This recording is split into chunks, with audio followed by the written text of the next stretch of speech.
மனுஷ ஜென்மத்திலேயே வந்துட்டு வசந்த காலம் அப்படிங்கிறது அந்த மாணவ பருவம் தான். அந்த பருவத்தில் வந்து சுக சந்தோஷம் வந்து வாழ்க்கையில் என்ன நீங்கள் வந்தால் கூட அந்த சந்தோஷம் கிடைக்காதுங்க.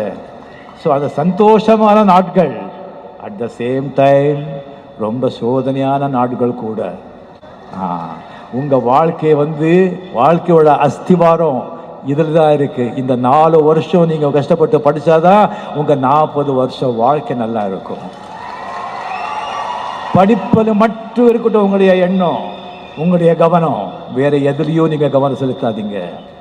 நீங்கள் காலேஜ் ஸ்டெப்ஸு படிகள் ஏறும்போது நீங்கள் உங்களுடைய வாழ்க்கை, உங்களுடைய ஃபியூச்சர், உங்களுடைய எதிர்காலம், உங்களுடைய சந்தோஷம் மட்டும் இல்லை, உங்கள் அப்பா அம்மாவோட உழைப்பு, அவங்களுடைய சந்தோஷம், அவங்களுடைய எதிர்காலம் கூட சுமந்துக்கிட்டு அந்த படியை ஏறிட்டு இருக்கீங்க. அந்த மறந்துடாதீங்க.